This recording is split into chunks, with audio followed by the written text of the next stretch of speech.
Yosh. Event Sevenfold, man, they're so excited. じゃあ、ちょっとかな。行きましょう。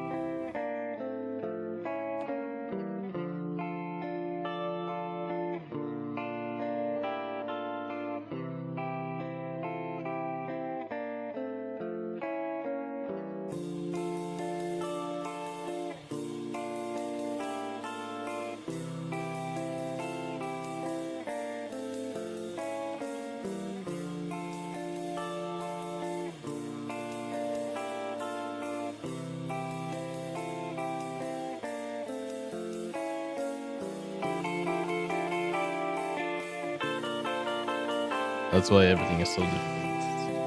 Hi. Hello. You know what? Why? Ladies and gentlemen, we're here. We're chilling. And yeah, although lots of things to do, I'm here. Glad to be back. I took a week off life. And now we're like, yo man. Playing music, writing songs, doing and yeah, basically you guys have been having a fun week. And that awesome memorial. You guys go out there, stay safe, and take care. But it's not last week, man. It's so unfortunate that we didn't get there last week. But this week, let's find out what's in the news. Before that, here's your boys, EX66.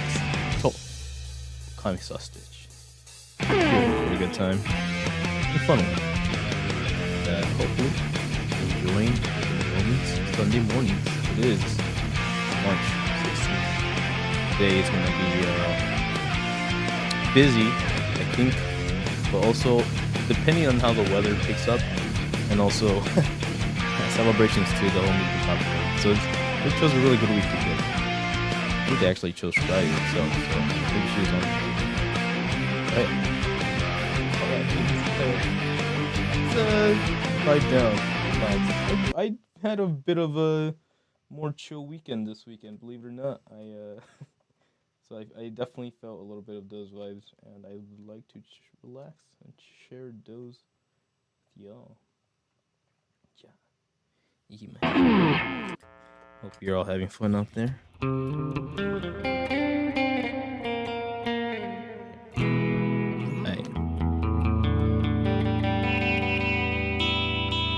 I still haven't restrung this guitar. でも行きましょう。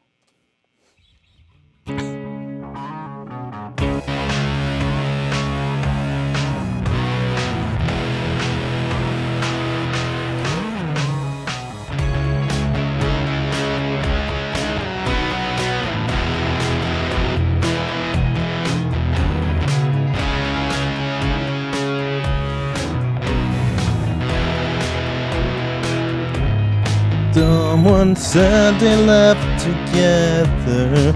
I just ran out to go get her. She was holding hands with Trevor. Not the greatest feeling ever. Said pull yourself together. You should try your luck with Heather. Man, I heard they slept together. Oh, the less I know, the better. Oh, the less I know, the better.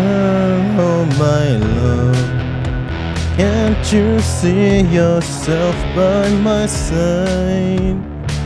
No surprise when you're on his shoulder like every night.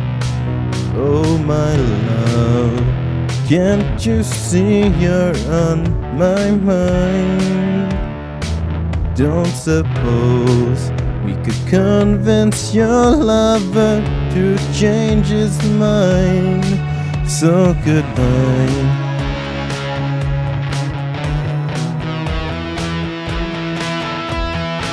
We hit this an hour ever. Babe, 10 years we'll be together. Said better late than never. just don't wait forever. Don't make me wait forever.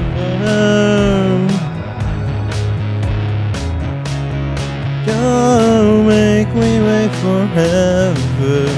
Oh my love, can't you calm yourself by my side? Don't suppose you could convince your lover to change his mind. I was doing fine without you, and I saw your face now again erased. And giving in to all his bullshit, can't choose what you want, is this who you are? I was doing fine without you, and I saw your eyes turn away from mine. Oh sweet darling, where he wants you, every man, say you stupid lie. Come on Superman, say your stupid line. Come on Superman, say your stupid line.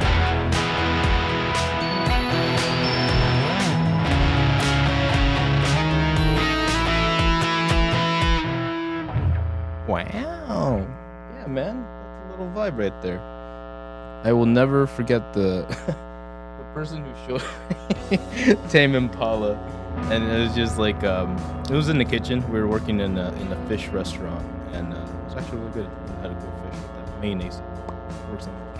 And, yeah, this is just like a super chill vibe. And I was like, okay, this is what people are listening to in 2017. Yeah, just kind of left an interesting impact or visual in my head, and it kind of inspired me to understand that not every song has to just be like, bam, let's go freaking hard and stuff, but there is peace and patience. Shit's good. But hey, don't worry about that, because we're about to talk about the news, and there's anything less peaceful than that. It's hearing something new that you have not waited for. If you are bold enough and wise enough to try, then come aboard. Join us as we go through the news of the week. Say adieu to our friend. Choto.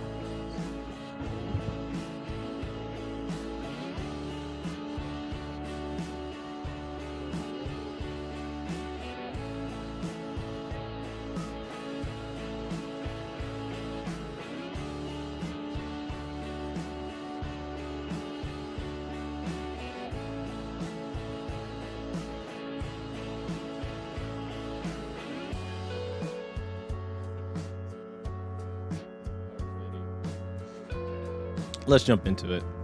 Something that I care about. You know, we'll have to wait and see.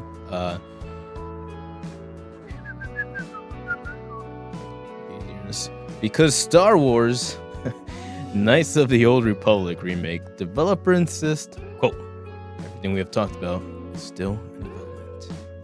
It still feels far, far away. This is by Yesley and Poole over at IGN. Saber Interactive has insisted all its previously announced games are still in development, despite the radio silence around high-profile titles, such as Star Wars Knights of the Old Republic remake. Hot on the heels of the announcement of Warhammer 4000 Space Marine 3, Saber Chief Creative Officer Tim Wiltz tweeted to reassure the studio's fans that everything's announced is still in the works. Quote, Saber Interactive is one of the largest independent developers in the world, Wiltz said. Quote, we are working on numerous games across many different genres. Everything that we have talked about is still in development. We will share important information on upcoming games. We have something cool to share. Sorry, not important. That would be this. The most obvious subject of Wilt's statements is the KOTOR remake, which remains one of the game's most elusive projects announced in 2021. Damn, son. The long-awaited remake has changed hands multiple times, seemingly stopped development and restarted again, after 4 years have failed to materialize. In April 2024, Saber Interactive CEO Matthew Karch confirmed the company took KOTOR with it during the split from Embracer Group. and that the game was still in active development. Interesting. Quote, "It's clear that the obvious that we're working on this," he said at the time. Quote, "It's been in the press numerous times. What I will say is that the game is alive and well, and that we're dedicated to making sure we exceed consumer expectations." Will's statement, which comes nearly 12 months later, reaffirms Karch's quote, "Still, even now, we have seen nothing of the KOTOR remark beyond its initial announcement video." Sick ass, bro. Saber has other plans and games to work, including number 2 out this year. John Carpenter's Toxic Commando and Jurassic Park Survival are still down for 2025, but neither has a release date. Saber is working on the brand new Turok game, and an untitled Avatar: The Last Airbender title. Now you can add Warhammer 4000 Space Marine 3 to the list, and be sure to check out the other ones. Wow.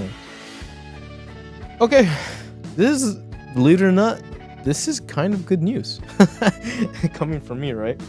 Because last I heard, Embracer Group and Saber were kind of like doing their thing, and then KOTOR became like a point of contestment, as obviously, in my humble opinion, Embracer Group is just trying to get the maximum return from all the fucking IPs that they have bought out, i.e. Lord of the Rings and that one Golem game. 10 out of 10 work, guys. Good shit. Literal shit. Anyways, they made a whole rating system from that.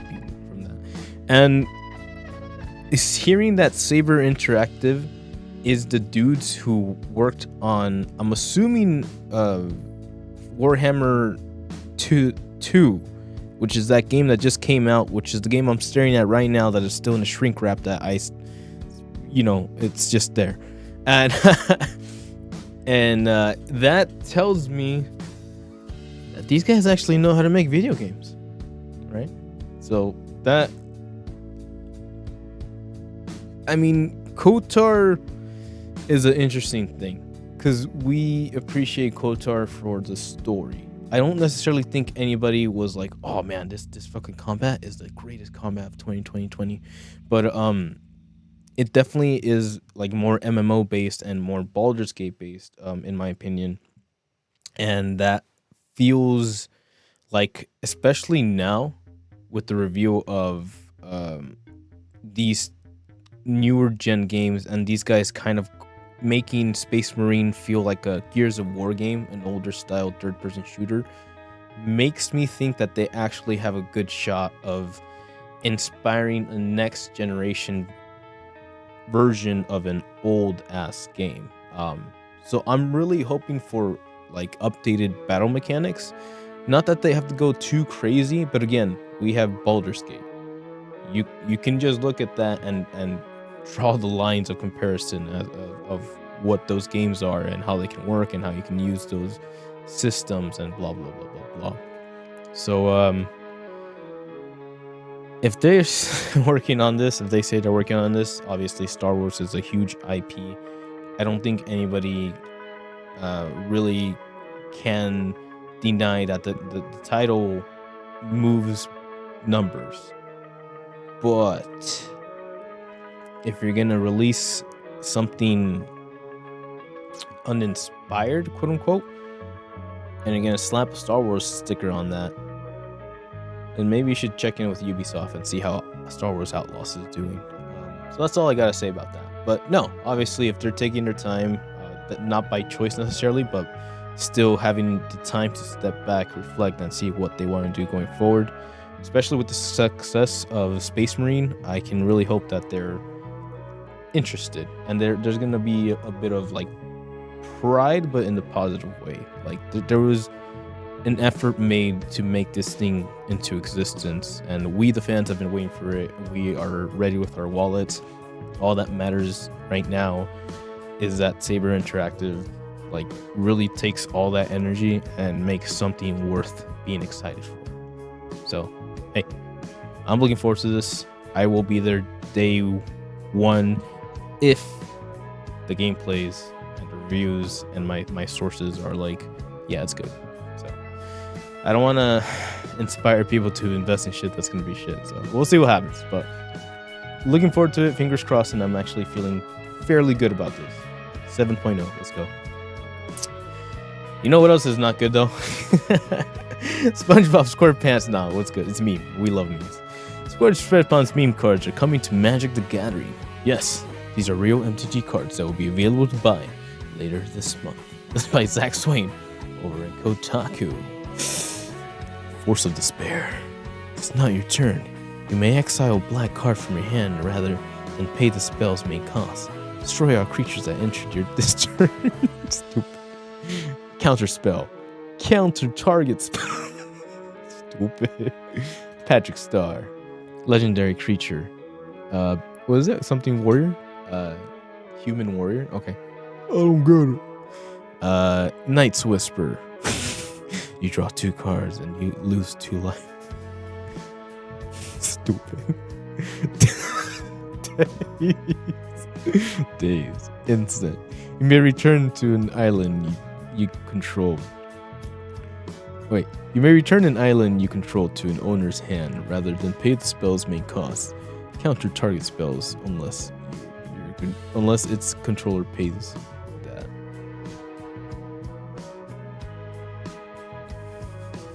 What? I don't know what any of that means, but it's a fucking SpongeBob meme card. It's translations. Okay. So dumb. Just seeing people like place these cards down. Magic the Gathering owners, Wizards of the Coast, and Paramount have announced the next big crossover coming to popular card game. Are you ready, kids? Yeah, it's the SpongeBob meme cards. On March 10th, Wizards of the Coast announced that the long-running animated TV show SpongeBob SquarePants is the next franchise to cross over with Magic. There are 3 SpongeBob drops in all. Damn, boy. One made of a card that features screenshots and an artwork inspired by famous online SpongeBob memes, including a new version of the popular card Counter Spell that will sport artwork of the famous mocking SpongeBob meme. Wow. Cards will be available to purchase on March 24th on the Magic Secret Lair web store as part of its ongoing Universe Beyond brand. These new SpongeBob cards are just reskinned pre-existing Magic cards that can be used in standard play. The cards are being sold at $29.99 regular versions and $39.99 for foil editions. Wow. I'll admit that while I knew Magic the Gathering had been doing crossovers with stuff like Spider-Man and Lord of the Rings, I got Assassin's Creed, for a time now, the moment I saw SpongeBob cards, I was shocked. In fact, I thought they were jokes created by some grumpy Magic fans tired of all the Fortnite-like IP crossovers. What convinced me they must be fake was the fact that most of them appear to be screenshots of memes slapped on pre-existing cards. They seem to be like kind of a lazy move on someone on the internet would do, being a joke. Something I've done plenty of times. Nope, these are real and will be released later this month. Based on how fast past crossovers have sold, these SpongeBob MTG cards will likely sell out in minutes and be sold on eBay and other sites for a pretty penny. So if you really truly desperately want to add SpongeBob and Patrick to your Magic deck, you better be online the moment the cards go for sale. March 24th at 9 a.m. PST. Good luck. That's 8 days from now. Jesus. Till next Monday. Yep. Damn, son. Yeah. I mean, there's not really much to say. I bought this Assassin's Creed pack because I thought I was gonna be like a limited, once in a lifetime type of deal. But then you start fucking doing these shits, and it's like, oh, never mind, we're good. I don't need to get into Magic, but you know, people are getting into Magic, and if this is enough to inspire somebody to be like, oh, I want to learn how to play Magic, or I want a SpongeBob deck, then I guess I get it. The issue and the saltation comes from freaking, it just creates another market. Just fucking creates another stupid ass card market. Or like, yeah, I'd love to get a SpongeBob deck, but if you're gonna start short selling these and like being stupid about it, then what was the point of this? You know what I mean? So that's kind of where we're at. TLDR, I bought Assassin's Creed Magic the Gathering, and now we're here. So that fast, things move that fast. But hey, and then like, the only thing I will say about these cards is that I feel like the Assassin's Creed ones had really good artwork. That might have been Ubisoft, or I don't know. Maybe that's why they're freaking in debt right now. It doesn't matter. Raven Simone has a pregnant? What? And then, but these cards specifically, I feel like they need more of a presentation, like a border design or some kind of like, because they're memes. So you can perfectly recreate that 1x1 square framing and like make it look like it's the fucking like the Mona Lisa on the fucking wall. You know what I mean? Like actually give these cards some kind of credit. But I guess if you want the full artwork there, well, that's what you got. But let me know. I don't know, man. Is it getting crazy with these guys, or are you guys actually excited about SpongeBob cards? Because like we're still getting SpongeBob episodes? Question mark. Kind of like we're getting Simpsons episodes? Question mark. Anyways, moving on to something that's actually pretty fucking cool, guys. I don't usually do this. I don't usually like, oh, there's a new anime coming out, blah blah blah. But when you put a fucking a blonde twin tail playing guitar, and you know I'm gonna have questions. Normally, first and foremost, Bocchi the Rock, that's my shit. That's A1 Pictures. High Dive and their like Sentai Filmworks works are a little bit more edgier. So I'm very freaking excited to see what's gonna happen. So I don't think we can use this. Where is it gonna come from?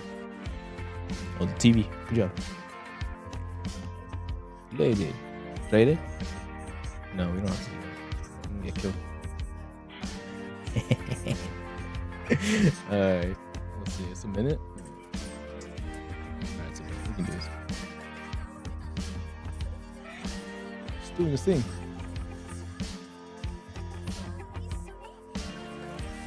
Oh, there she is. The animation, those angles. Oh shit. I did not see that coming. Screamo. Wait, did it say what? The guy that created who? Lady Bowler? Who? Oh, Classy Ladies X Rock. Or the Inu Boku service program. Rock is a lady's modest. So kinda. That's what I'm talking about. Studio Works. Pure, violent, beautiful. Son of potatoes. Let's go. So yeah, something like that. That's creativity. High Dive announced on this by Rafael Antonio Pineda over at High Dive announced Thursday that as licensed television anime Hiroshi Fuka's Rock is a Lady Modesty manga and will stream in the spring 2025 season. The anime will premiere on April 3rd on TBS and 27 of its affiliate channels on Thursdays. 11 JST. Anime stars people. Shinya Watada, Idol Masters, is directing the anime at BN Pictures. Is that a new animation studio? Interesting. Ori Yasukawa, Bleach 1000 Award, Sparigan, the Medium Dally episodes. Director is assistant director Shogo Yasukawa. Food Wars. Let's go. Scientific Rogan. Hell yeah. In charge of series scripts. Oh, scripts. Interesting. Risa Miyadani, Katsuku Planet, went for pre-occurred the movie. Design characters. Okay. And Yasufumi Sojima, JoJo's Bizarre Adventure, is visual director. Got lots of angles and 3D styles. Okay. Additional staff members include these people. Yay.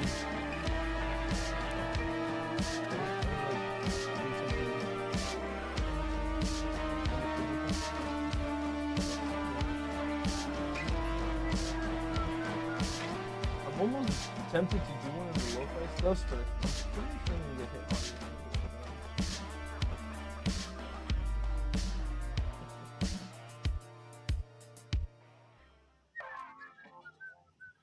Fair enough. Young Lady Young Rock youth manga takes place in an all-girls school where young Georges and ladylike girls from all over the country gather. Girls named Lisa Suzunomiya. Whoa, Haruhi, who became a daughter of a real estate tycoon after her mother remarried, gives up her guitar and love for rock music in order to act like a rich young lady. But her passion for rock is rekindled when she meets a highly skilled drummer who attends the same all-girls school. Fukada. Oh, it's gonna go to Moe Shop. Guys, please. There you go. Maroon 5 for you. Young lady, but the passion for rock is rekindled when she meets the drummer in school. Fukada Mushiboyogo launched the manga in Young Animal. Cute. In October 2022. Hakushena published the manga's first compiled book volume in April 2023, and the 7th volume will ship on March 28th. So yeah, there's some new music stuff right there, and I'm liking it because I feel like rock music and like bands aren't really a thing anymore. If you really think about it, fucking Sabrina Carpenter, Post Maloney, Baloney Filoni, Flame Waka. No, people are just names now, and sure, that's great and all, but like, I don't know, man. There's something to do with a band. That's where the magic happens. It's collaboration, and obviously they talk about the drummer and this girl, which is gonna be super sick. Then we have more members joining in the party, so we will have to see what that band becomes. And if we're getting like this kind of renaissance of Bocchi the Rock like shows, I'm there. You know I'm fucking there. So hey, really looking forward to this, and yeah, rock on. Because you know what else is rockabilly's? Oh. Intergalactic, the Heretic Prophet is reportedly similar to Elden Ring due to its focus on player freedom. This is by George Forrester over at the game. Min-Max's Ben Harrison has finally confirmed that the Elden Ring is the game that he previously teased that Intergalactic the Heretic Prophet is similar to in terms of player freedom. 2024's The Game Awards might not have Hollow Knight's Silksong, Half-Life 3, and GTA 6. Like many of us hoped for when the rumors started flying that it was a holy shit showcase, but it was still a big night for reveals, which for Elden Ring Night Reign instantly jumped to mind, but undeniably the biggest unveiling was for Naughty Dog's next game. Despite previous rumors that Naughty Dog was working on a fantasy game, the reveal at the Game Awards confirmed it's actually a sci-fi adventure called Intergalactic, the Heretic Prophet. Even with the first trailer, there's not much to say about the game that's so far beyond its setting, focusing on religion, although there's been one lingering mystery. Probably similar to Elden Ring due to its player freedom. Like the key inspiration of terms for the mystery dates all the way back to October last year, when Mimikax's Ben Henson shared a juicy tidbit about Naughty Dog's in-time revealed game. Henson said that he heard that the title would have a lot of quote player freedom, but similarly in structure to a certain game, but wouldn't go as far as confirming what the game was he was referencing. Keck. At the time, many guessed that Hansen was referring to The Legend of Zelda Breath of the Wild, or Elden Ring. It's finally confirmed that he was teasing during the most recent episode of Min-Max Show. When asked by a community member what he previously meant, Hansen revealed that the game was indeed Elden Ring. I think it's fine to say now, the game was Elden Ring, that it was compared to back then. If I would have said Naughty Dog's in a game is like Elden Ring, then that reveal trailer came out, I feel like it would have been lit on fire. That's pretty true. Where's that? Adidas. They're okay. But like the red and black is obviously I'm into. And that's pretty dope. Hansen notes that he didn't want to say at the time because of expectations would have caused a lot of backlash when the real trailer was eventually shared. He also says that now we know that on a single planet, the players focus on finding what happened.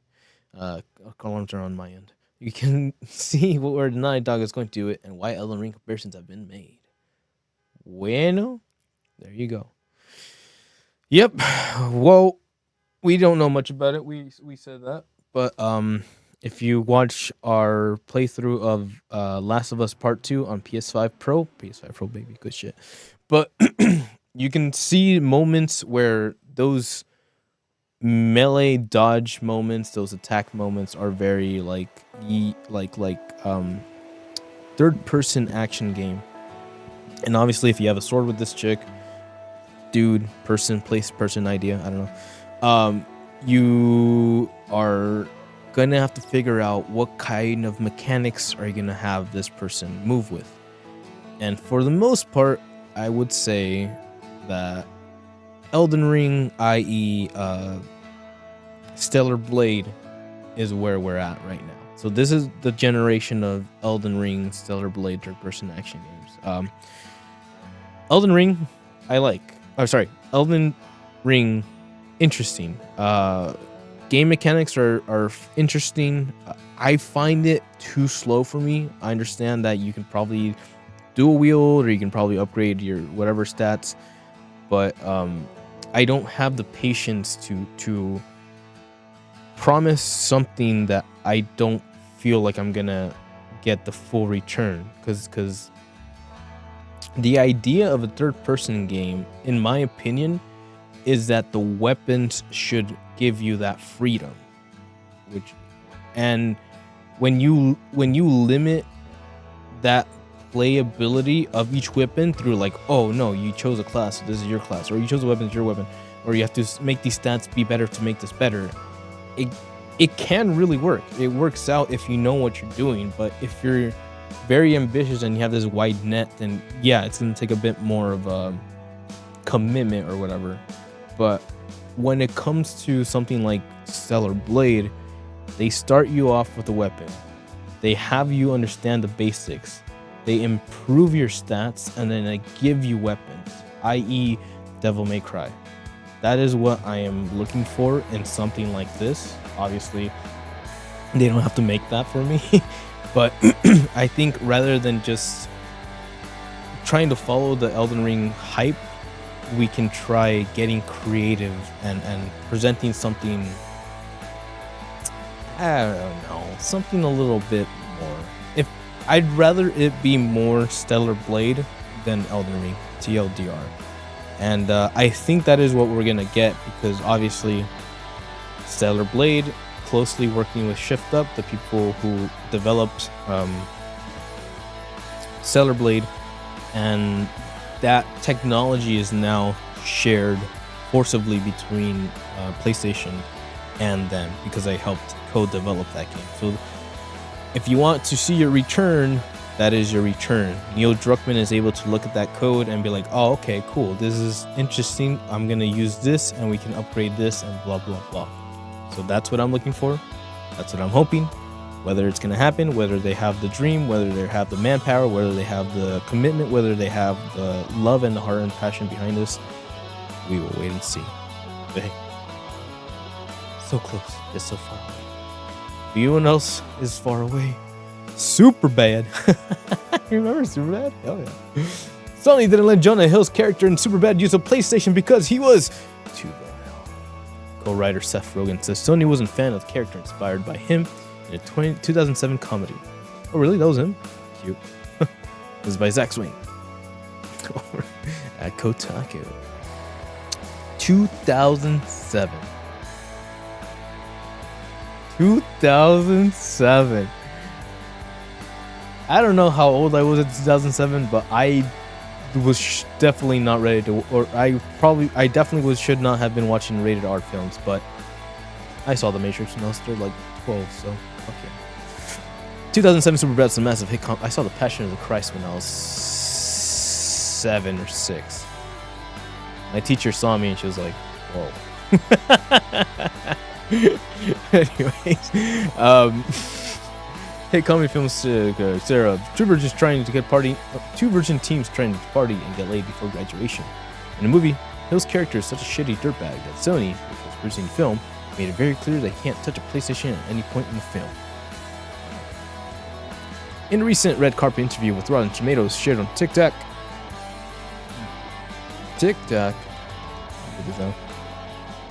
TikTok.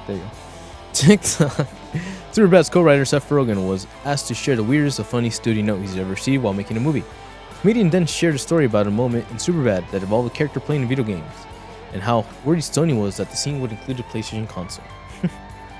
Quote, on Superbad, we were told Sony made the movie. Jonah Hill's character Seth was so reprehensible that the studio...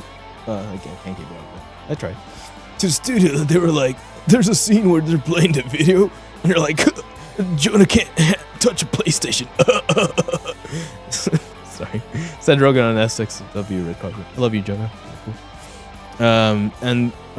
I love you, Seth Rogen. You're cool. And they're like, we can't have him interact with our products as a character because he's too vile of a character. There's his laugh. I forgot his laugh. The funniest part of all this is that his chaos character in Superbad Seth is directly inspired by Rogen as a teenager, so Sony was nagging Rogen himself. I was like, it's based on me. That's very insulting. But we accommodated them ultimately, said Rogen as he laughed. Superbad would end up being a huge box office hit when it landed in theaters in 2007. The movie cost around $20 million to produce, but earned $170 million at the box office. It also spawned some memes and jokes that nearly 20 years later are still floating all around via t-shirts sold at mall kiosks and Hot Topics. And yes, Superbad is nearly 20 years old. Sorry. Eesh. Yeah, man, it's crazy. They don't make movies like that. I guess they do, but you don't. People are like very low key. Hilarious. And yeah. Interesting movie. Yes, this guy is a douche, and Seth Rogen is a douche, probably doing his own thing, a little freaking wild man off the handle, and Michael Cera just being Michael Cera. I think this is a pre-Superbad. This is what got him into Superbad. This is what got him into Scott Pilgrim, which obviously historical moments. But hey, 2007 was a great time, good times. However, nothing ever beats Final Fantasy VII. Damn it, son! Fuck yes! Sorry. Sorry, Nomura says, recently, Tifa was nominated for the awards. They might talk about it here, but here you go. Nomura says, Tifa from Final Fantasy VII's appeal isn't just about her, quote, appearance. It's by George Foster over at The Gamer. Final Fantasy VII's rebirth iteration of Tifa just won an award for Best Character at the Famitsu Dengeki Awards. That's the one I was talking about. Prompting a message from designer Tetsuya Nomura, who noted that she's more than just her, quote, appearance. The Final Fantasy series has made a name for itself over the years, thanks to its level of party members and playable characters. But there's one game that rules the roost in that regard, Final Fantasy VII. As a remake, the trilogy has proven, once again, Cloud, Aerith, Tifa, Barrett, and the rest of them are some of the most popular RPG characters in history. That's in part due to how complex most of the characters are. It is especially true of Cloud's arguable main squeeze, Tifa, who is revealed to have quite a layered past as the game goes on. Of course, that's just one reason why Tifa has become so popular over the years, as many would suggest that her appearance is another driving force. Tifa winning a Best Character award. For as long as Tifa has been around, and especially since she made a leap from polygons, she's been one of the most popular female characters in gaming. While fans would argue that that's because how well written she is, there's clearly a large audience out there who just think Tifa is hot. Just go look at your Google and you know exactly what I mean. Tifa's character design, Tetsuya Nomura, seems to be well aware of this fact, as he commented on the Famitsu Dengeki Game Awards yesterday. Tifa ended up winning Best Character for a role in Final Fantasy VII Rebirth, as pointed out by Twitter user GenkiJPN. Heyo, I know that guy. Nomura thanked fans for voting for her and noted that it's been 30 years since he originally designed her. Nomura also takes time to point out that Tifa's appeal is more than just her, quote, appearance, and he notes that her personality, expressions, voice, movements, and combat abilities all play into why she's so beloved. Nomura says that the entire team worked together to create her charm, and that they're all grateful for the recognition. However, character is not just about appearance. Personality is also important. I believe Tifa's good qualities are the combination of character, expressions, voice, movements, combat abilities, and all her other charms. That's how you have Nomura. While Nomura is likely referring to his role as designer, pointing out that it's not just his role in creating her looks that make her popular, but it's also an underlying point considering how popular Tifa's looks have made her over the years. However, Nomura meant it, and their wise words all the same. Yes, sir. Too late. Anyways, best girl. Period. Anyways, but he's right. I don't know how to approach this, but one of the funnest, happiest things about using Twitter, I know, Twitter, the bird, was bumping into the Final Fantasy VII community, because up until this point, this was a game that just fucking did so much for me, to me, and especially like in the time that I picked it up, there's too much. I'll probably make an essay about it one of these days, but it's really that much. And up until that point, I didn't really know or even believe or fucking... I knew there was a Kingdom Hearts vibe out there, you know? I had Kingdom Hearts friends, and that was cool. So maybe that's where it comes from. But then jumping on Twitter and realizing that, holy shit, there is a fucking like not just audience, but a community.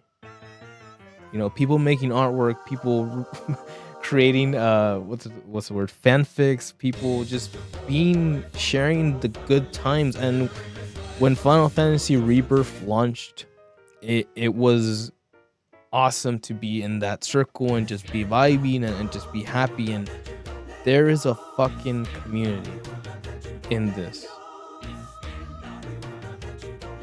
And obviously, where there's good apples, you're gonna find bad apples, or whatever, vice versa. So it's also been very important for me to understand or try to see how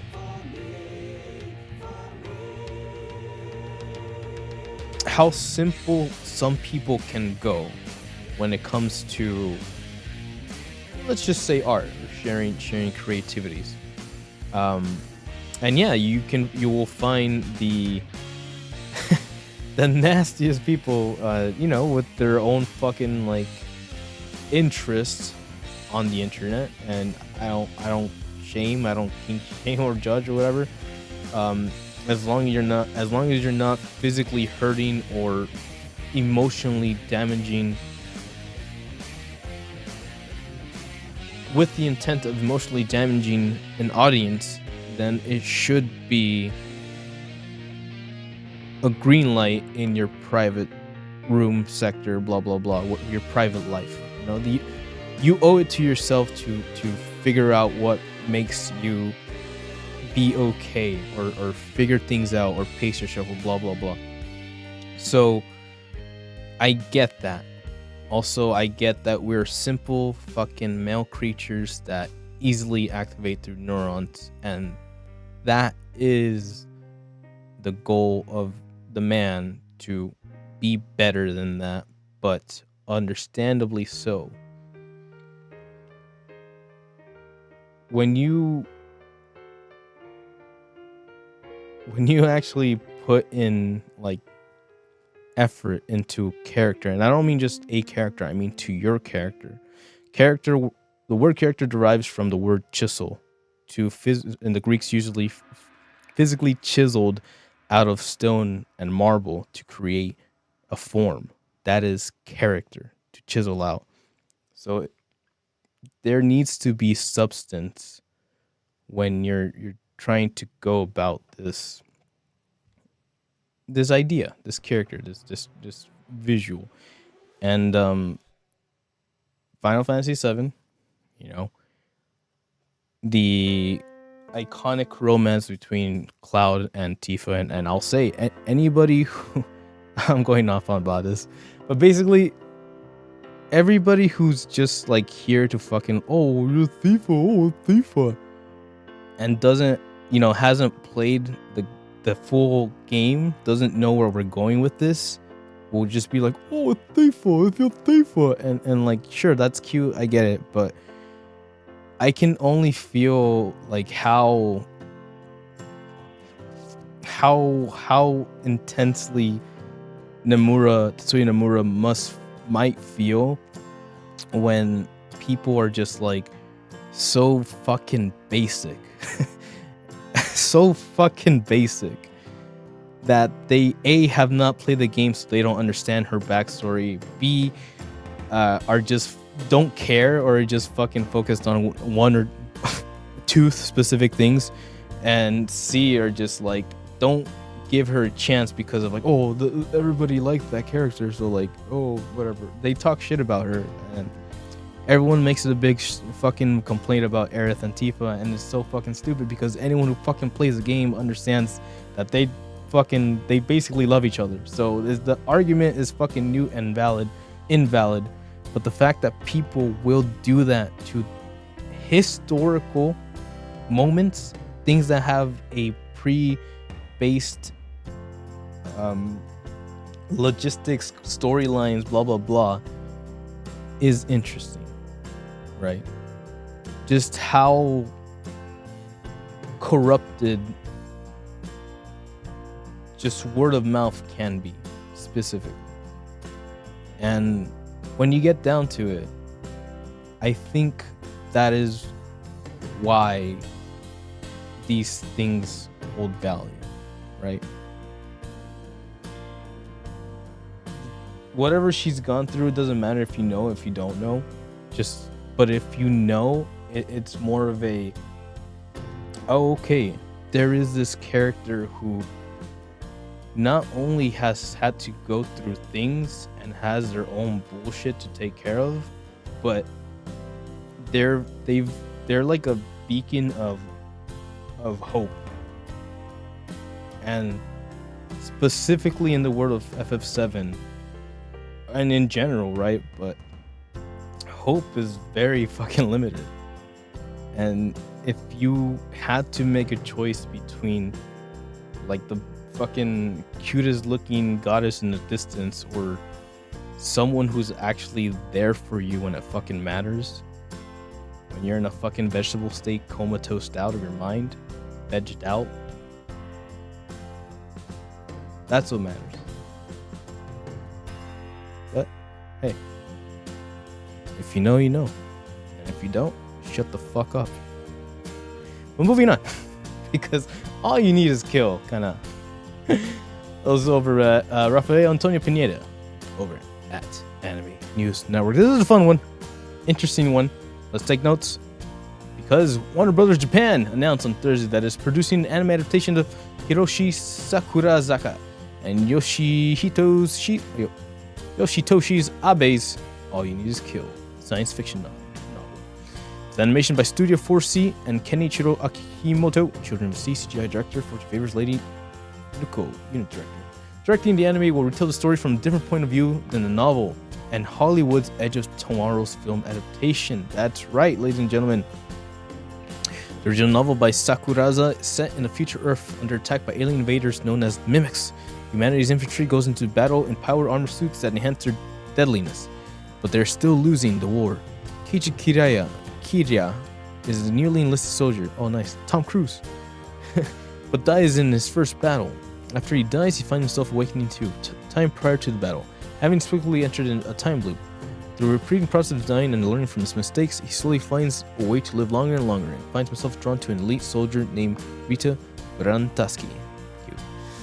Shueisha published the novel in December 2004. Viz Media published Sakuraza's novel in English to launch its Haikasoro imprint in Japanese science fiction and fantasy in 2009. The novel spawned in manga by artist Takeshi Oba, Hikaru no Go, Death Note, Bakuman, writer Yosuke Takeuchi, STNRS.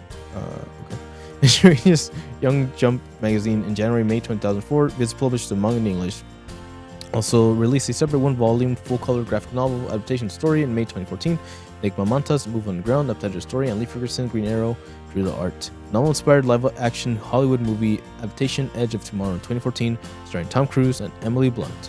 Edge of Tomorrow made over 100 million US and 15 million in Japan, and US 370 million worldwide. Man, very cool. So that's interesting. Let's watch a little trailer. Because we're kind of... Oh, that looks good. Oh, baby. Whoa.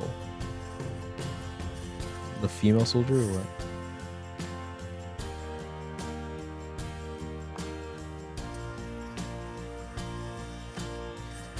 Kind of reminds me of Aeon Flux in the MTV days.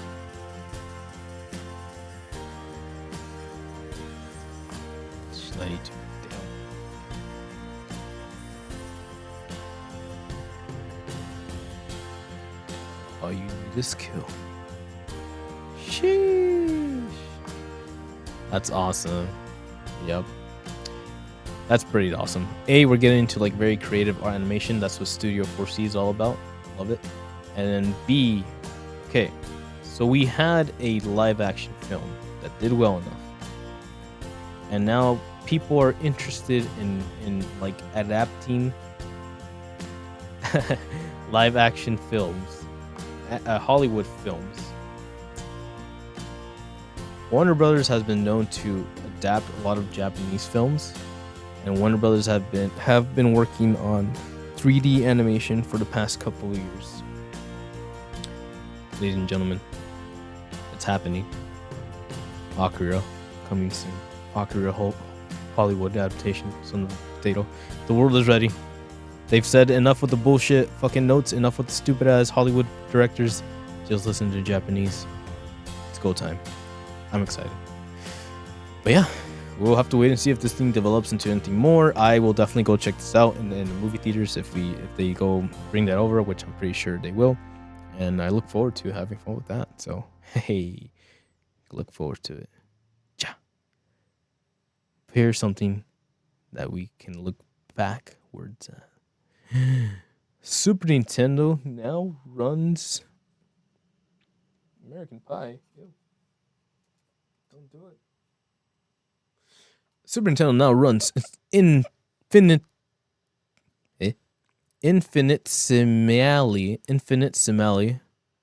Super Nintendo now runs Infinitesimally faster than it did 35 years ago, and players are trying to find out why. The retro mystery has fans investigating a potential impact on speedrunning. This is by Ethan Gatch over at Kotaku.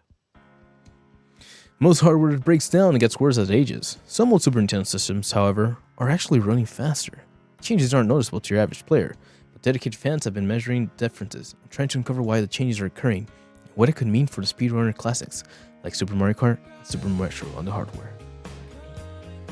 The usual mystery has to do with the 16-bit system's 24.576 MHz APU audio processing unit clock, which relies on a ceramic resonator. The older it gets, the faster it seems to run. A small group of players now testing old NESs at different temperatures. One person even put theirs in the freezer to crowdsource data that might help shed light into what exactly is going on. Retro specialist Alan Duango, AC, on air conditioning, hell yeah. CISO reported that Nintendo's documentation states that the SP sample rate should be 32 Hz, but evidence from 2007 appeared to show a rate of 32,040 Hz on existing hardware. And by 2025, the average across several old consoles is closer to 32,076 Hz, with the fastest ones running at 32,182 Hz. What does it actually mean for the SNES itself? Well, the CPU is running faster. You see how it's moving quicker? It's kind of how my gameplay streams have been fucking messing up the audio, because the audio can't keep up with the video. Something like that. Well, the video can't keep up with the audio. The CPU clock, which relies on quartz crystal, appears unchanged, but faster APU means music could be slightly sped up and the general audio might be a higher pitch. Yep. SNES console seems to be getting faster at age. Help us collect data. That's flashcard. In terms of overall speed of the games, however, the only meaningful consequence would come between the loading screens. Is he singing? Why are you singing? And certain terms of his time experience meaningful consequence of load between screens, or for me to explain room-to-room transitions in a game like Super Metroid could occur slightly faster. If the audio data is being loaded by APU faster, would this actually let players meaningfully finish games faster? Especially when it comes to speedrunning records. Caesar told 404 Media he doesn't think so. The time savings over entire playthroughs so probably wouldn't amount to even an entire frame. If the APU rates keep growing, however, it could eventually amount to a more tangible difference, especially for tool-assisted speedrun bots that fans use to decipher optimal routes for beating old games and to see what's possible within games with the limitations of human player involved. Who knows? 50 years, maybe the ceramic resonator will start bringing other weird things, assuming old SNES consoles still work at that point. And that's the big one, because technology is always changing, always improving. But what about the older technology? Because, like, if something like this is happening to the SNES, audio thingies.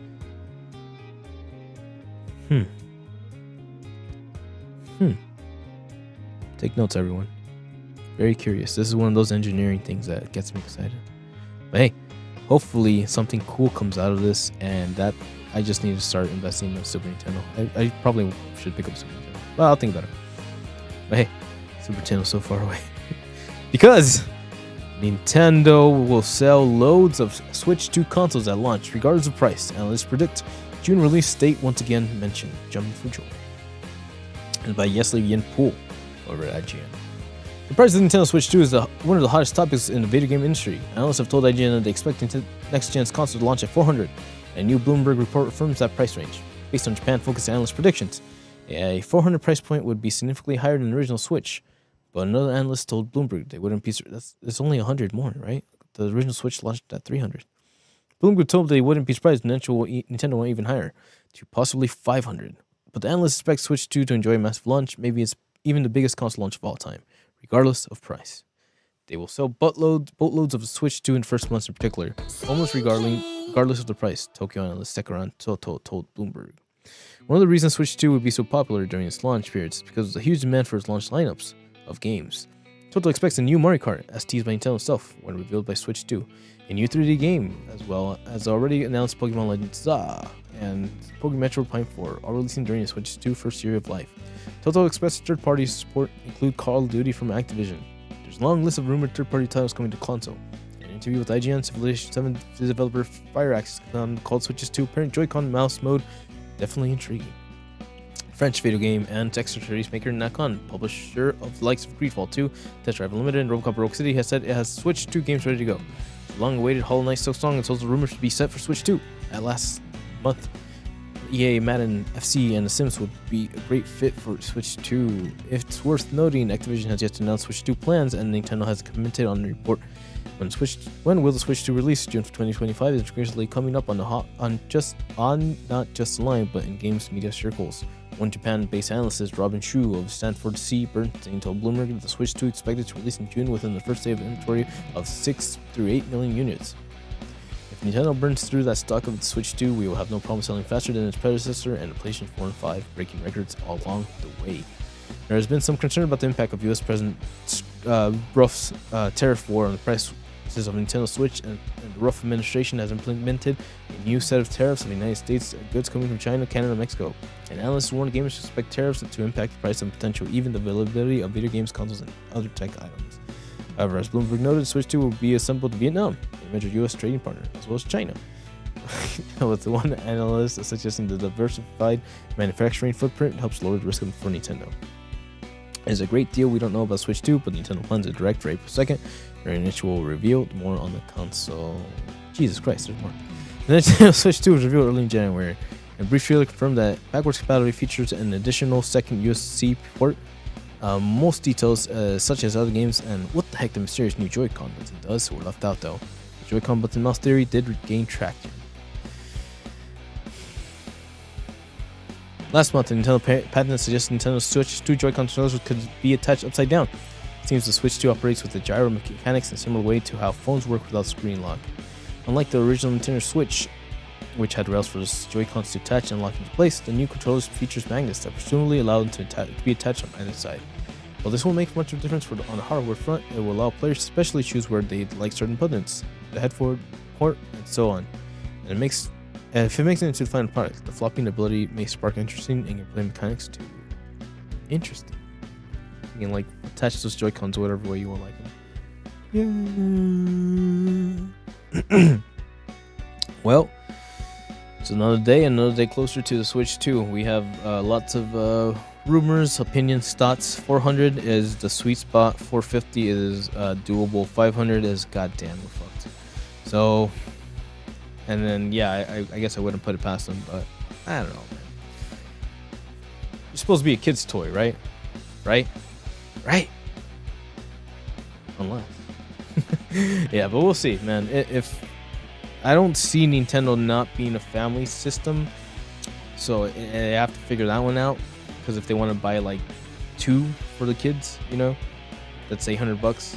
Come on, dogs, and we'll figure that one out. But sheesh. Hopefully it's not crazy. But hey, let's hope for something better. Because striking game actors, because game companies want to be able to replace actors with AI replicas in the next strike, union says. Zenless Zone Zero and other games are already turning to scabs, and negotiations grind on. What is this, scabs? Random voice actors? This is by Ethan Gatch over at Kotaku. Game actors have been on strike for almost a year now, and while they say progress has been made in negotiation with companies like Electronic Arts and Activision Blizzard, there's a claim that publishers are refusing to budge on offering meaningful AI protections. A major sticking point in the ongoing fight is the use of digital replicas, which could be used to replace game actors in the future, including during a future strike. They want to use all past performances and any performances they can source from outside contract without any of the protections being bargained at all. Chief Negotiator Duncan Cabtree, Ireland, and Negotiating Chair Sarah Elmich wrote in a message to SAG-AFTRA members today, quote, "You could be told nothing about your replica being used, offered, or nothing in the way of payment, and you can do nothing about it. They want to be able to make your replica continue to work as you during a future strike, whether you like it or not. Once you're given your specific consent for how your replica can be used, they refuse to tell you what they actually did with it." Damn, son. Journal Communications said that while progress has been made on some issues, the Guild was not close to a deal on AI protections. It's linked to an extensive breakdown of current contract language proposals from both sides, which SAG-AFTRA accused game companies wanting to retain overly broad loopholes that would effectively render the whole AI protection provision moot. One particular striking point is that a caveat that would let companies create digital replicas using any existing in-game performances from prior to the next contract, as well as any publicly available data like voice actors doing interviews on YouTube. What the fuck? No. That's fucking bullshit. If you're gonna fucking copyright me for bullshit ass Sony Music Entertainment Company, you better fucking copyright these guys for the fucking voices, man. That's fucking bullshit. Anyways, digital replica and generative AI protections are only applied to services provided after this agreement is signed. End quote. Reads, digital replica and generative AI protections only apply to services provided after this agreement is signed. Reads the Guild's chart. Previous game works include side logistics games and uncovered work, anything available in public YouTube websites are carved out with no transparency, consistent, or compensation. This makes the entire AI protection provision useless. Damn. That's what they're fucking using for the AI's bots anyways. It's too late. Damn. SAG-AFTRA also accuses game companies of trying to get its members to turn on one another and trying to, quote, exploit actors who don't typically perform in games to fill roles during the ongoing strikes. Quote, "I was replaced as Soldier 11 because I'm unwilling to perform work not covered by a SAG intern agreement during a strike for AI protection, the outcome of which will determine the future of our industry." End quote. Suddenly Zone Zero's Soldier 11's voice actor Emery Chase wrote on social media today. Other game performers have also been replaced on strike has continued, including actors Call of Duty Black Ops 6. Quote, "My only concern is for my brand as a performer. Fans of the game have reached out to me because the lack of crediting of the replacement actor implies that it may still be me, which unfairly represents my abilities as a performer." End quote. Zeke Alton, who plays William Peck, told the game developer last year. Quote, "We have proposed a deal that includes a wage increase of over 15% for SAG-AFTRA representees, performers, and video games." So it's all about money for these dumbasses. As well as enhanced health and safety protections, industry-leading terms of use for AI digital replicas in-game, and additional compensation for use of an actor's performances in other games. A spokesperson for the game company bargaining group, Audrey Cooling, said in a statement, quote, "We have made meaningful progress and are eager to return to the bargaining table to reach a deal." Nope. That sounds like someone who's trying to push a fucking bad deal. Yeah, so they just think that they can pay off the people because then in the long term they could use the AI and make more money off of it. Bargain reach a deal. Meanwhile, the story scenes in Destiny 2 have gone unvoiced in the new Hersey saga, and other roles risk being recast at studios that don't sign into internal agreements with AI protections. Earlier this week, an eerie internal Sony demo leaked online showing a version of Horizon Zero Dawn's Aloy, voiced and controlled by AI. Quote, "If you're approached for such a role, we urge you to seriously consider the consequences," the Guild told members. "Not only would you be undermining the efforts of your fellow members, but you would be putting yourself at risk by working without protections against AI misuse. And AI misuse is just a nice way of saying that these companies want to use your performance to replace you without consent or compensation." The game actor strike has been going on for 8 months. Damn. That's real, man. That's some real shit right there. So, yeah, man. I don't... It's fucking incredible that these guys are at that point. Because, like, the fact that you can be like, oh, we'll just use the YouTube videos is like, dude.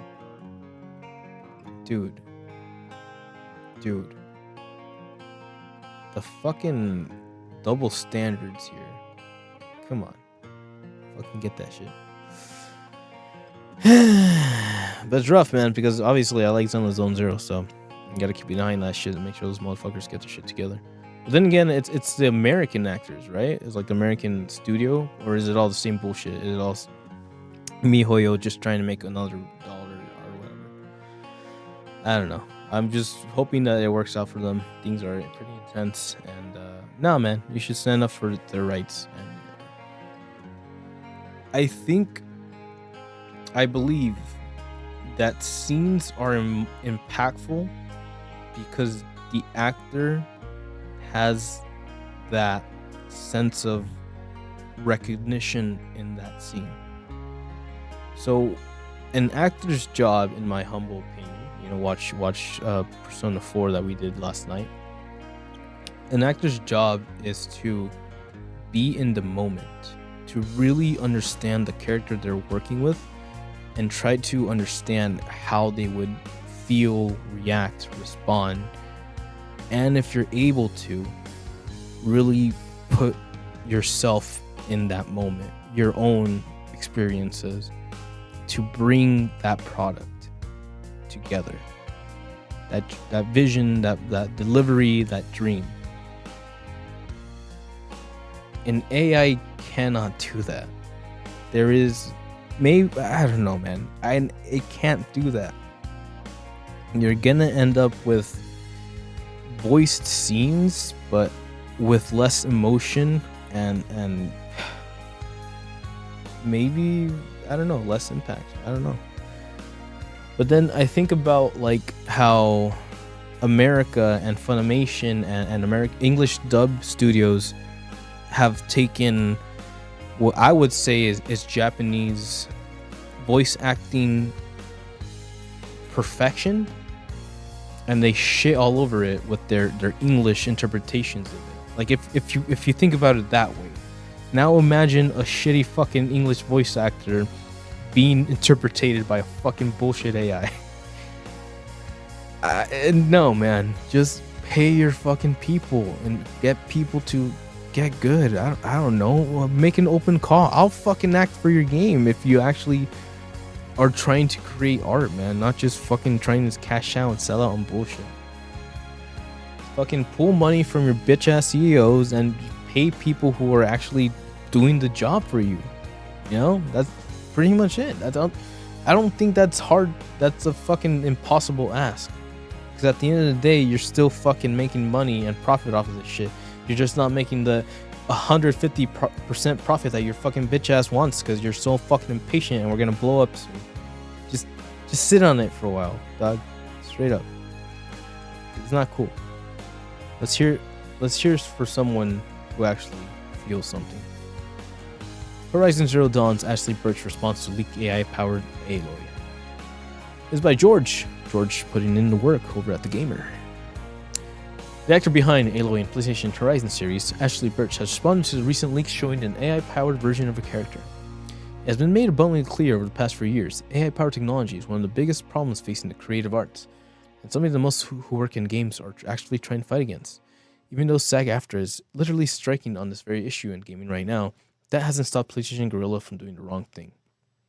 Earlier this week, leaked footage of an AI-powered version of Horizon Zero series protagonist Aloy was shared online, which resulted in a lot of negative responses for fans and developers alike, especially considering the themes of Horizon as a whole.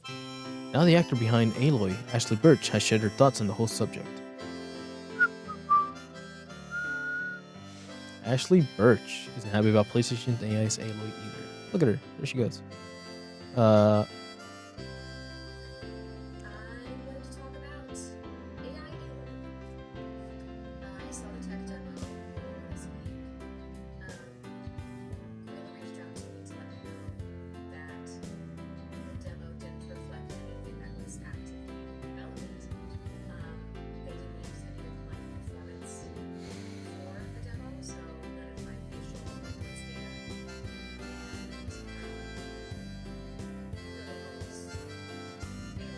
Yeah. So all that said, I feel I'm not worried about Gorilla specifically Horizon or my performance or my career specifically. It's cute, guys. I feel No worried problem. about this art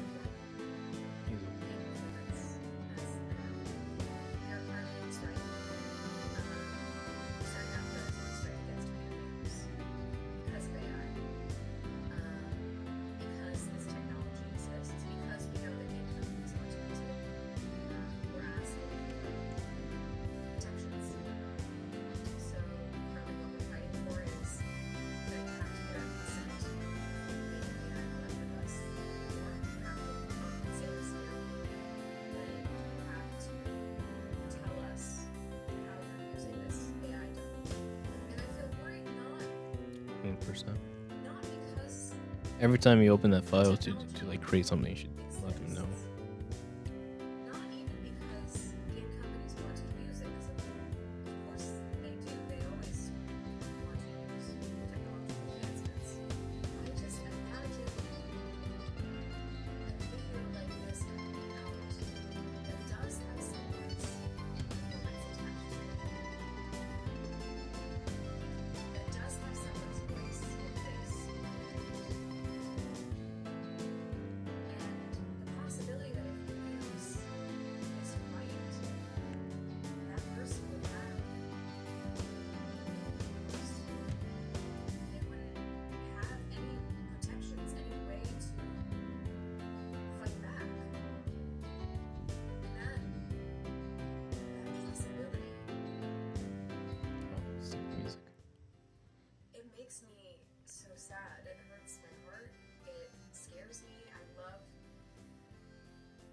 love this industry and this art form so much. And I want there to be a new generation of actors. I want there to be so many more incredible game performances. I want to be able to continue. There you go. Stuff like that. As reported by Games Redditor, Burst60 on Instagram responded to the AI Aloy leaks, where she knows she saw the tech demo earlier this week, directly contacted by Guild Games. Yep. Those actors take to mind. She said this thing has made her worried. AI tech demo might pop up as used Summer's performance. Yep, we saw it. Passionate video, AL didn't just conclude. I absolutely know pre-course breaks her heart. She wants to hear another generation. Yep. Like, but externally, has to explain your do concern on. And yeah, man, it's really important. There's a lot of reasons to do that. I kind of get where she's coming from, and I respect it too. Like, the fact that she's looking out for the future, it means a lot, and I think that says a lot about her character, rather than just being like, oh my god, they're using my AI. You know, that says a lot about a person. But you guys know Metal Gear Solid 5? You guys know a little character called, I think her name is called Rain. I've never played the game. I didn't fucking care.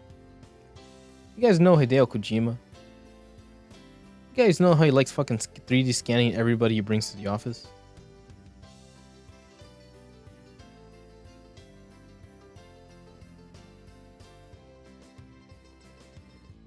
So, the reason I say I think it's very important to inform the actors as to what you're doing with your models, 3D models, is that if we're serious about Hideo Kojima being like, oh yeah, this is gonna be the next movie, we're gonna make full AI, we're gonna have all this technology, we're gonna have a stored data of your physical representation, you know, Activision fucking 3D photo printing their characters in Call of Duty and shit like that. You have, just because you man, how do I say this? If you get those 3D models and you have them doing indecent things, that's fucked up, because you're using someone's likeliness to create decrypt it, represent an action that I feel like Porky Pig, represent an action that is not their intent, right? You can do weird shit with that. And I bring up Hideo Kojima because I've seen that fucking foot video of Rain, and the voice actress, or the motion capture actress, staring at that and being like, I do remember this one day of filming that Hideo asked me to just, like, you know, just do something, but she did not know that's what this was for. And it's a moment of reflection of like, holy shit, that's what my art is being used for. This is what my body is being used for. I think the one that kind of like steps out the most. So if we're gonna be cool and we're gonna try to make art and we're gonna try to make this fucking 3D generated fucking photorealistic bullshit, then you have to give every single actor their rights as a digital representation. Their image has to be on par with that. You have to make the contract to take that image and respect it, and to take care of it for all future endeavors. Because not only are they leaving their image with you, they're leaving all future expressions with you, possible expressions. It's a bit like when an actor does stuff for a movie, except for that movie representation, person stays in that database. And yeah, you're not allowed to just fucking whip it out whenever you feel like it and have your fun with it. That's disgusting. You know exactly what I'm fucking talking about. Respect, dude. Have some fucking self-respect. But yeah, I would love to see a next generation of voice actors and see what that's all about. But how is anyone going to try if this is the shit that we're looking at? And I'll be real, man. I like voice acting. A part of me would love to get into that circle. I will keep on looking into it, but I've been experimenting, blah, blah, blah.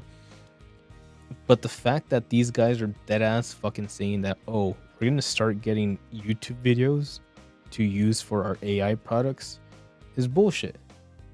Because I do good work, and that's fucking bullshit to think that a fucking company is just going to skim YouTube to find people just having fun, take those voice samples, re-render them in AI, and fucking place it on the game and be like, oh yeah, that's our work. That's all us. That is fucking bullshit. And if you're gonna be fucking copywriting all the fucking dumbass songs from any fucking stream, trying to get that fucking revenue money, then you better fucking pay those voice actors. Jesus fucking Christ. Because Silent Hill F, the first in Konami's horror series to get an 18+ rating in Japan. This is VV Blake over at IGN. F was a game to get 18+ rating in Japan after displayed in the beginning of a Japanese language reveal trailer, which debuted last night. Silent Hill F is rated mature. U.S. Active development registration required, spotted by Automation, secured to page 18 of all the serious developments. Even Silent 2 Remake, Bloodborne Team Classic, Stereo was getting mature 17. Was Stereo C in Japan, despite getting mature 17 rating constant. Oh. Creo D. Oh, dangerous. Caution, danger. Last night, Konami finally updated us with new Silent mission, and the publisher's Steam presentation this time is focused purely on Silent Hill Alpha, the Queen mainline entry in the celebrated HUD franchise. First announced 2022, Silent Alpha takes on 1960s Japan. We follow Suzuo Hinako, a teenager struggling under the pressure of expectations from her friends, family, society. The story is written by BlueSky 07, creator of the When They Cry visual series novel. So essentially, I think that fucking girl that goes Poi? No, that's the other one. Fuck, what's your stupid little tag?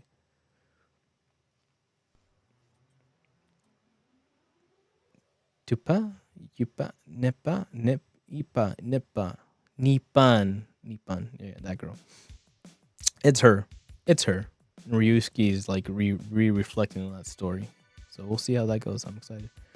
The real trailer shows Hinako in varying degrees of distress, covered in blood, wounds, and with her Japanese school uniform ripped and torn. While most of the action was contained to cutscenes rather than gameplay, we had an extended peek at Silent Hill's scene setting and more monster designs, as well as what may be an other world populated by not by rust and fans at the time, but by blood-red flowers.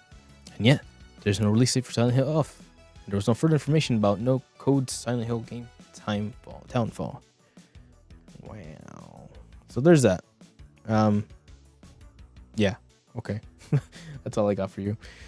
Her face is peeling off, by the way, so it gets pretty intense. That's gonna be a D, meaning that's gonna be super rated M. And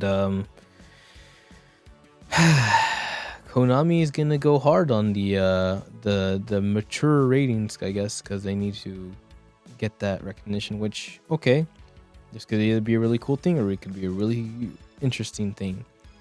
And if this is where we're going in the future, hopefully it's used for the good rather than used for bad, rather than used for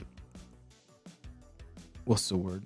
I'll call it proverbial things, but even like murderous proverbial murder stuff like that, like glorifying gore and shit just to glorify it, and then that creating more people to be like, oh, we can make more bloodier games, and then we'll see. But hopefully it's a good story. Ryukishi, good guy. I definitely like his second work a lot better. It's when they cried Mineko over the Higurashi, and yeah, I feel like a lot of the similarities from Higurashi is gonna be displayed in this story. So we'll see. I know of it. It'll be okay, and I'll move on with that.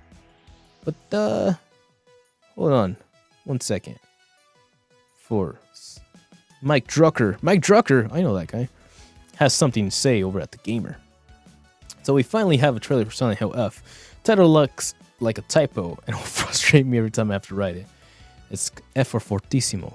It's a musical note. It means to play slightly louder. We've been waiting for a while. The first time since SHF was revealed that we've received 3 Silent Hill other games. One surprisingly great, one's fantastically terrible, and one brief but kind of okay. That said, it's nice that Konami is trying things with a series that go beyond slapping together another vaguely broken remaster collection. Yep.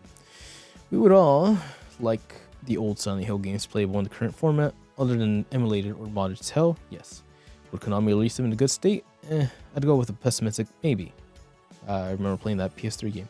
At least they're doing okay on the Game Boy Advance re-releases. That's something. You gotta hold on to what we can get. Silent Hill F.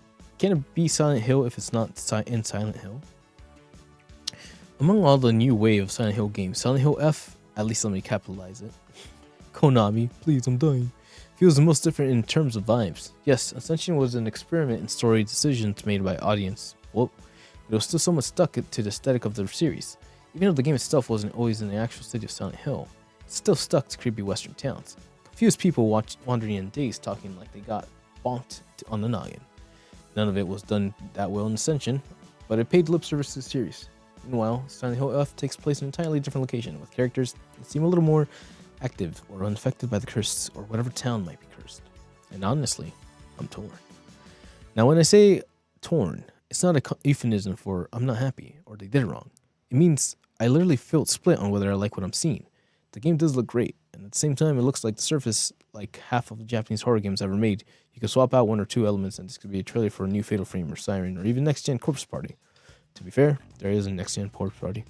To be fair, these games are all different, with different stories and play different from each other. But it's been a genre that's pressed the stringy hair girl with limbs bent weird button a lot of times. I'm not worried it'll be bad. I'm not worried it'll struggle to differentiate itself from very. I'm worried it will struggle to differentiate itself from very packed field. Silent Hill has always been tropey. On the other hand, it's not like Silent Hill's regular setting of spooky American town is the freshest of ideas. We've had that for a very long time too. And with all the recent indie games inspired by Silent Hill taking up that mantle, it's hard to get excited for another toward dilapidated shopping district with a generic version of stores you see in the failing mall. Silent Hill, as a series, has spent decades struggling to do something significant new of the new town or giant cities, so I can't say that I prefer to give them more dimers or dozens of series needs more remakes, reimagined, generic, every man gets a carve, steadily walked. This is a lot of fluff, man.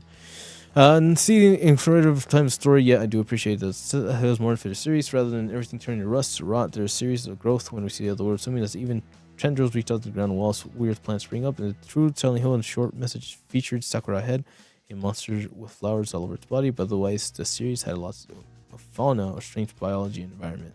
It's almost like it's turning into an alien world rather than a hellish one. Looks amazing with vibrant colors that have been missing from the series, I don't know, almost entire existence.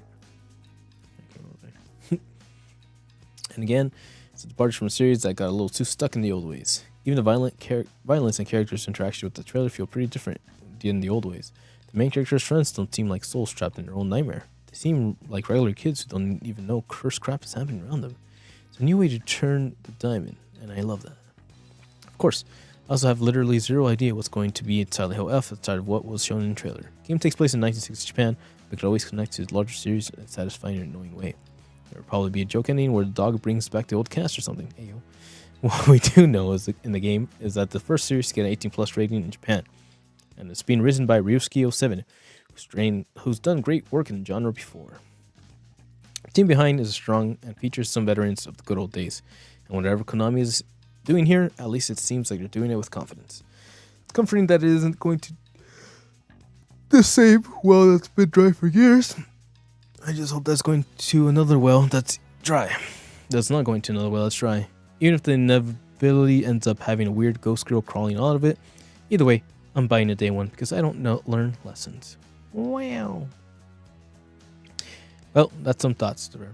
So, I guess if we're switching to the Japanese setting, that's kind of cool for me because someone who is American and doesn't really hang out in the Japanese setting can experience the Japanese horror, which will be a little bit more selling because that means that we don't have that kind of like comfortability in a rural town or something.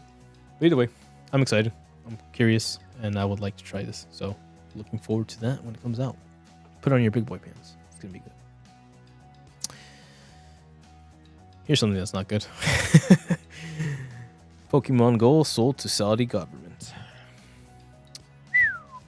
This is by Ethan Gotch over in Kotaku. One of the defining games of the last decade, Pokemon Go, now belongs to Saudi Arabia government. Mobile game maker Scopely, which is owned by the Saudi Royal Investment Fund, announced its purchase of the hit game along with the rest of the Niantic Games business for $3.5 billion. Sale comes after the tech company failed to create any more hits on the scale of Pokemon Go. Niantic Games have always been on the bridge to connect people and inspire exploration.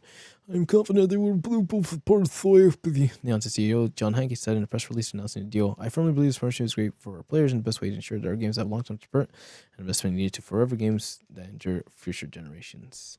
Pokemon Go, as well as other licensed augmented reality games like Monster Hunter Now and Pokemon Bloom, will now join Scopely's catalog, which includes Stumble Guys, Star Trek Fleet Command, Monopoly Go. Scopely itself was purchased by Saudi-backed Savvy Games investment group for $4.9 billion back in 2023. Pokemon Go deal previously reported by Bloomberg as part of a number of big investments by Saudi Arabia has made into the gaming world, including buying small stakes in Nintendo and Electronic Arts. These efforts, as well as recent attempts at sports washing, have drawn criticism over the country's abysmal human rights record, including the reported killing of Washington Post columnist Jamal Khashoggi back in 2018. Released in 2016, Pokemon Go introduced the already popular creature collecting franchise to more people, including those you never would have expected to know the difference between a Blastoise and Greninja. It remains a major group game with an estimated 100 million monthly active users, but Niantic's other experiments in similar vein never hit the same way. One of them, Harry Potter Wizards, was shut down within 3 years of launching. Pokemon Go's $3.5 billion sale is still subject on regulatory approval and could hit snags along the way. Otherwise, it will mark the biggest gaming acquisition in industry since Savvy bought Scopely. Wow. Oh, they got money to spend. If you thought Bill Gates had issues, well, welcome to Saudi Arabia, Saudi government.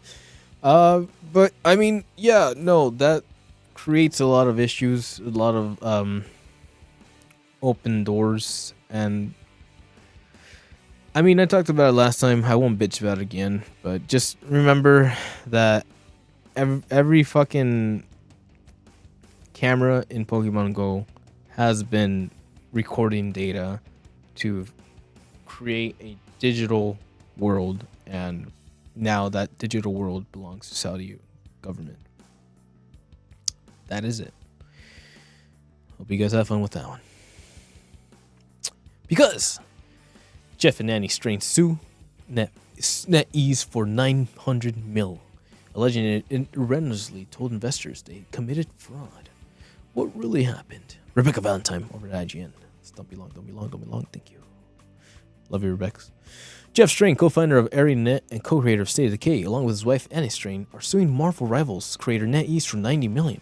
Alleging that NetEase caused the devaluing and ultimate closure of their studio by spreading rumors among investors that the Strains had committed fraud with their most recent venture, Pyrianta Media Group. Whoa.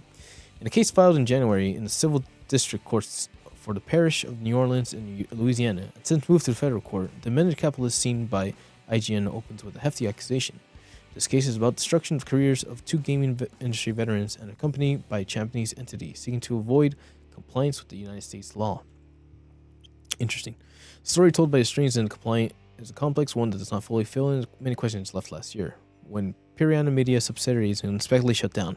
One by one, per their accounts, NetEase invested early in one of Piratinia's subsidiaries, Cropstar Games taking a 25% share and seeing Han Chending on the company board, with Jeff and Ann Strain taking the other two positions.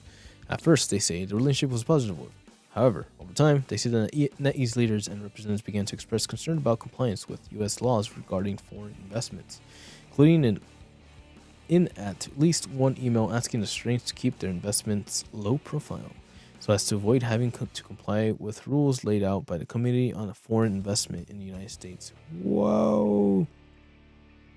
Compliance says that they were asked to open branches in Canada or Ireland in order to make it easier for NetEase to invest. Jesus Christ. A significant portion of the complaint endeavors to outline NetEase's alleged ties to Chinese Communist Party, suggesting NetEase wanted to keep those connections confidential from the U.S. government, and citing both Tencent's declarations as a Chinese military company. Oh shit. By the U.S. government earlier this year, and reports that NetEase CEO Ding Lei allegedly used the threat of a CCP retaliation against Activision back in 2023 in its dealings with the company over licensing. The part also claimed that they were told that Lei was in the process of immigrating to the United States into a $29 million Bel Air mansion sold to him by Elon Musk in 2020. They say that Lei expressed concern that his immigration would be threatened if NetEase investments were publicized. The Strains say that they continue to ask questions and push the company about regulatory compliance, and over time, their relationship with NetEase begins to break down. It also seems that the company began to have money troubles at some point during this period, because in early February 2024, Cropstar Games laid off some of its staff and furloughed others. And IGN understood at the time from sources close to the studio that internally there was significant confusion and fear, and later anger internally about how the situation was handled. A Strain's complaint to say that on February 22nd, Jeff Strain received a text from the managing director of one of the venture firms that invested in Piratania, saying that Cropstar Games was being accused of fraud and its misuse of funds. Strains claimed they traced the rumors back to its source, saying that the director claimed he had heard this from NetEase at a board meeting in March. Han Chending admitted that he told his co-workers, quote, "I'm really surprised that the company is running out of its runway so quickly," and suggested that this is where the rumor had come from. Strains alleged that following this incident, that other investor began to pull funding from Piratania, and the company could not find any new investors to work with. According to the complaint, in the ensuing weeks of the months, Piratania Media and all the subsidiaries came to be, quote, worth nearly nothing, having once established to be worth $34 million. Piratania shuttered Cropstar Games entirely at the end of March last year. Shit. Then in April, Annie Strain published a lengthy letter on the company's website in which she blamed the recent industry economic downturn and inability to find funding for the company's struggles. She also repeatedly mentioned an alleged article being written by Kotaku reporter Ethan Gotch, she claimed would have outed her own personal health struggles without consulting her. What? The letter was taken down not long after, and Kotaku never published the article in question. However, Kotaku, Britannia subsidiary possibly space shuttered a week later, with Jeff Strain blaming employees leaking information to the press for the closure. Neither NetEase nor allegations of fraud were mentioned at this time. Jeff Strain, Annie Strain, and Britannia Media are suing NetEase for defamation, unfair trade practices, tortious interference with business relationships, and negligence. They're seeking damages in excess of $900 million, triple the company's prior value. Oh shit, that's right. Nice. NetEase shared the following statement with Polygon in response to the suit. The allegations by Britannia Media and its founders Annie and Jeff Strains are wholly without merit, and we emphatically deny and will vigorously defend ourselves against them. Our record as a global gaming company speaks for itself. We remain committed to conducting business with integrity. We are confident that the legal processes will vindicate our position and shed light into the real reasons behind the demise of Strains Studios. What? Behind the demise of the Strains Studios. That's a word. Demise. Okay. No bueno. Well, that happens. Or Canada, not Canada.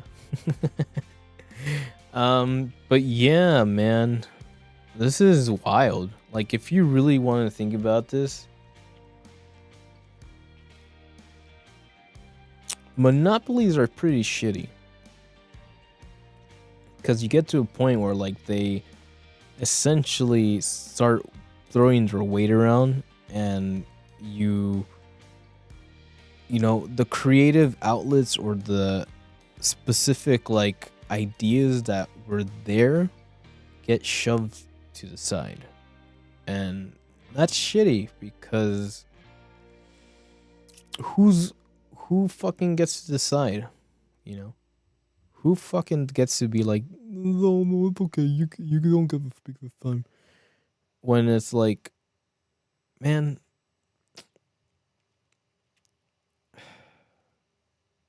because it's all believable. We all know that these fucking companies like send off their monies offshores and they avoid taxes and bullshit, and it's like all this fucking shit to save up for what? To make another Marvel Rivals? You know?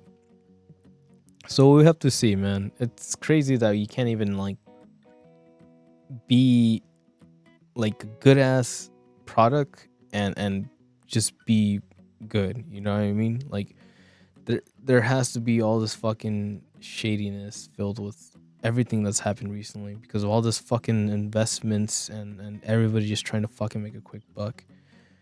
It's stupid, man. Games were pretty shitty. They've never been easy, but they weren't fucking trash fires like this, man. So we'll see how far we go and what happens in the future, man. I generally hope that our communities are okay, and yeah, man, this can't be normal. This can't be a normal thing. There has to be a sort of something that happens out of this, and hopefully with the Streisand effect, more people are gonna be talking about NetEase's bullshit, and we'll go from there, man. Because honestly, I'm fucking tired of these companies just fucking, it's like skimping everybody else out. Like, it's fucking bullshit.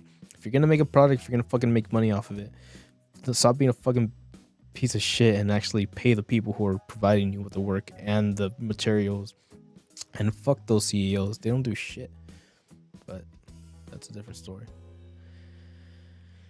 And with that, believe it or not, that's the end of the news.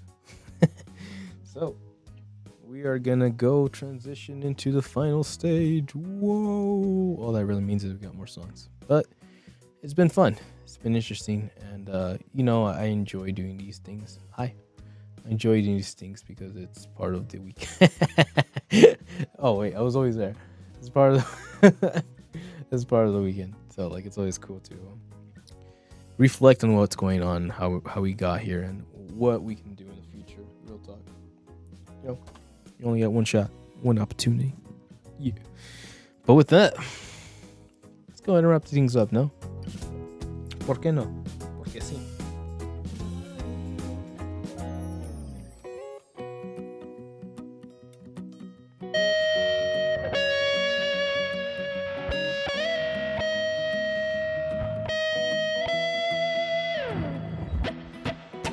Yep.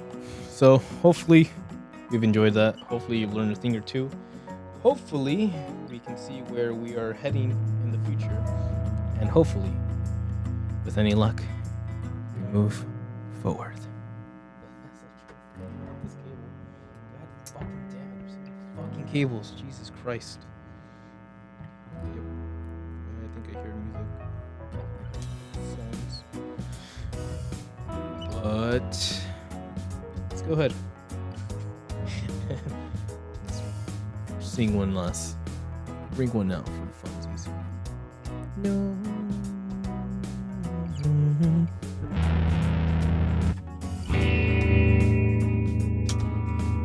No.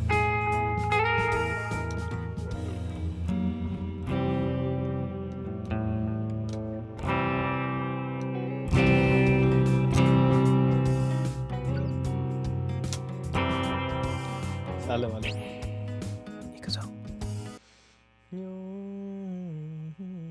This one's so fresh, it might. I think this one. Okay, whatever. Let's just have fun. Respect.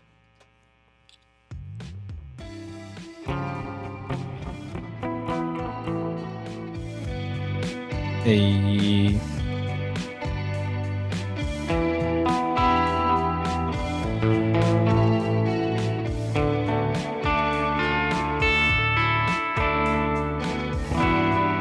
As you can see, her hasn't met him yet. She's already fell in love, I bet. Her keyboard gets slammed by her fingers. But he replies with okay every time. He doesn't know who he is.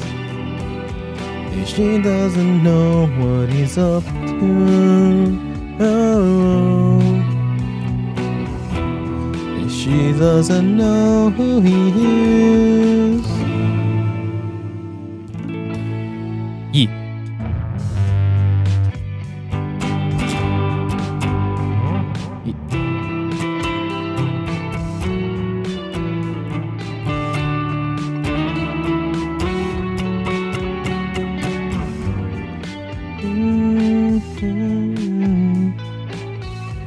He doesn't see her.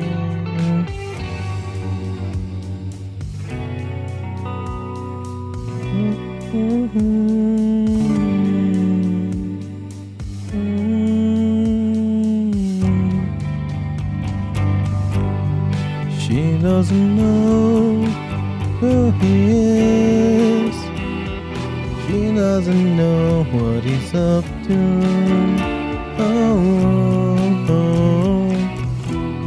The heart gets broken every time.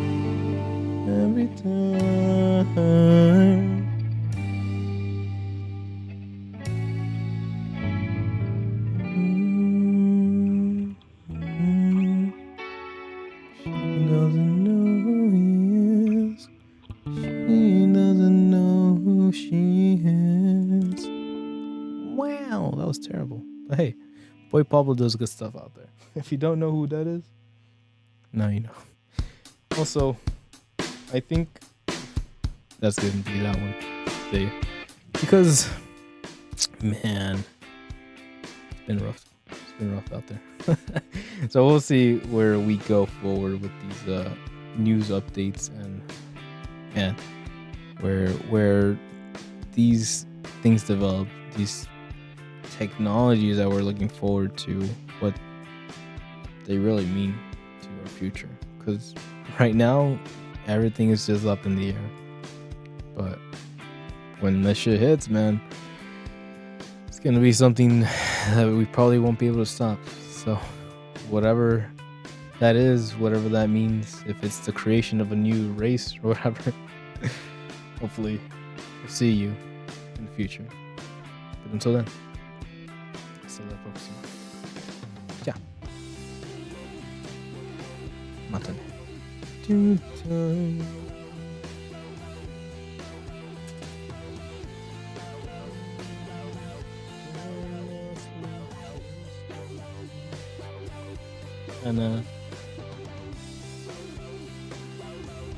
And you don't want.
I hit the reverse button when I was about to hit the solo. God damn it.